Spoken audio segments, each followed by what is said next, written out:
It's a dry, bright, mid-February day in the south side of Dublin.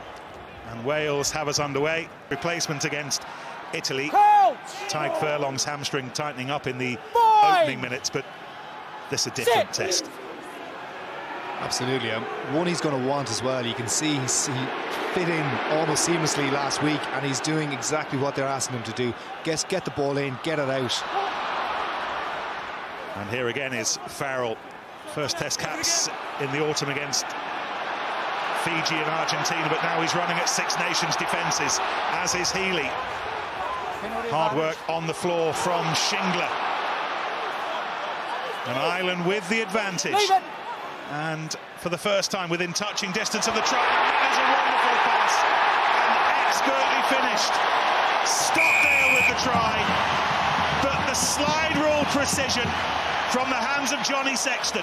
That he's able to deliver. You can see it in slow motion here from the start with Chris Farrell. Everything built off keeping the ball, getting your forwards around, and all the Welsh players start looking in. And this pass from Murray and Sexton, almost in complete opposite to Williams' pass, ripping it across, the accuracy and the opportunity. Yeah, obviously the miss kick has led to a try, but the pass there from Sexton, he knows he's got a penalty coming if he needs it, but as well, and Wales needed that. This is Parks, justified his selection against England, busy, bustling, threatening at Twickenham, and threatening for the first time here, as isn't it? Shingler did well to get the ball away. They were looking to bring in Cora Hill, but it might yet work, and this is the try for Davis.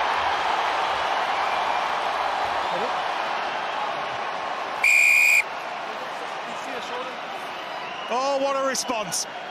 This is what he's been doing all season for the Scarlets, getting over that gain line. Bundyaki just getting his hand there, but Gareth Davis, open play, one of the best at scoring those tries. Yeah, incredible. Murray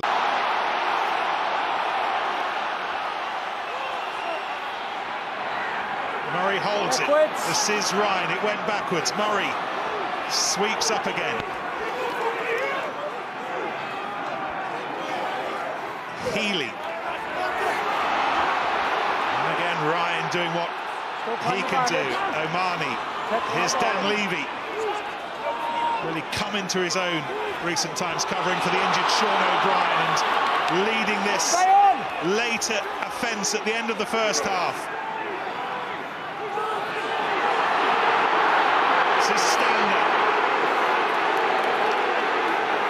What do Ireland have left defensively? Can they stop it?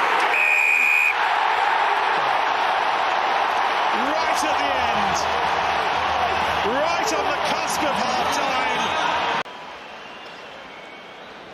He's committed points. I've already got the message. I heard him. I saw him saying yes, that's fine. Shane, you're talking in the first half about Gareth Davies and say if one or two of his teammates might have been a little bit annoyed had he not scored that try. From an Irish perspective, you know, we have the eagle view up here. We can see gathering with intent. It's just the speed of ball that Murray's getting that ball back from the breakdown is really creating problems for Wales. Here's Levy. Oh, he's still going. Bouncing off tackles.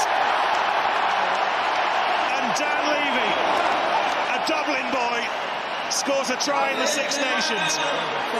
Yeah, that's 3 tackles made by Wales so far in the game. You can see this is the moment where Shane is talking about the turnover there for it. But this line, the interplay between Carney and Earls, and again, as Shane was talking about how important Keith Earls is to everything positive that happens with Ireland. The foot drive here from Ireland.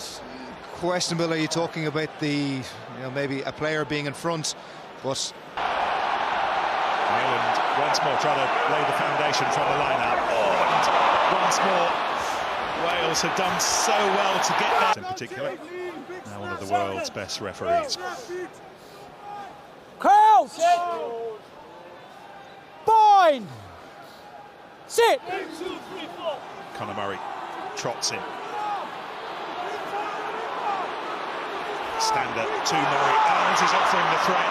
That was an important tackle from Halfpenny. That was a great tackle by Lee Halfpenny because he had Keith Earls on the outside, just pulling Stephen Evans out in defence.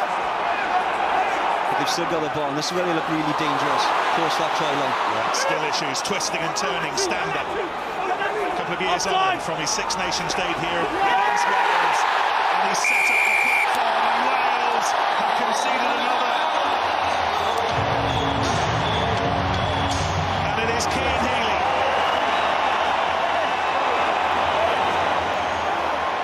A forward try, a fourth for Ireland. Halfpenny, he goes in for it, knows what he has to do, but Ireland just find a way back into it. And Cian Healy, you're talking about guys, Shane's talking about it, Ireland dangerous, that close to the line, their ability, they latch on to players and they get that drive, they push it over, and they really have experts in that. You've got Keane, you've got Porter, you've got CJ, they've got players that can capitalise this. He's defending in that outside channel very, very well. He's got his good lateral movement, he's understanding the space and his depth perception, and what he also brings is that physicality there. You can see him almost manhandling Shingler there, and that's a big number 6. I wasn't doing too many of that in my day. Oh, that is brilliantly done, though, by Biggar. That's what he's the best in the world at doing at the moment. And now Halfpenny. Wales with a platform. Williams over the top, and Steph Evans, for the first time in a while, with a little bit of doubling space to run into. Liam Williams is held on to by Sexton. This is D. We were talking earlier about that skip pass and that ball over the top, how it can bring the defence back into it. This ball again, it gives you an opportunity. Over the top to Navini, and Shingler will score.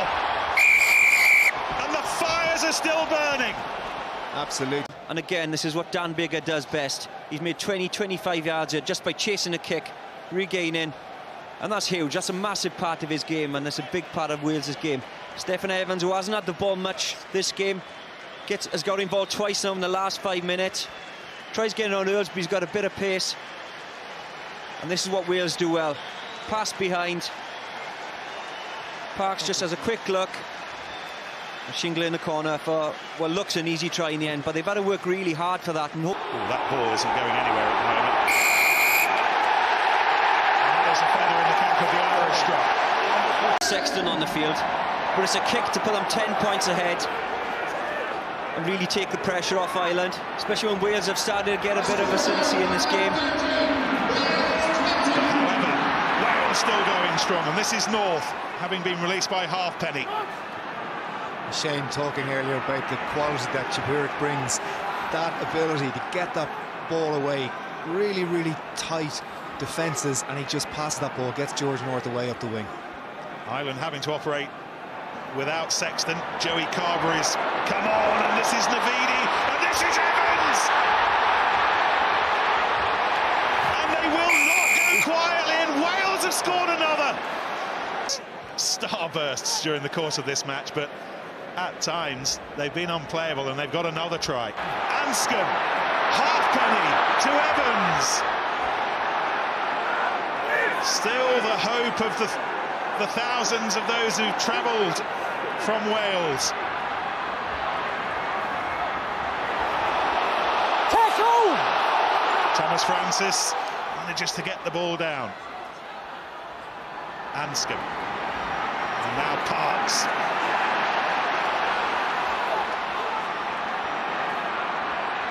Elliot D. Back to the returning Rob Evans. And Davis.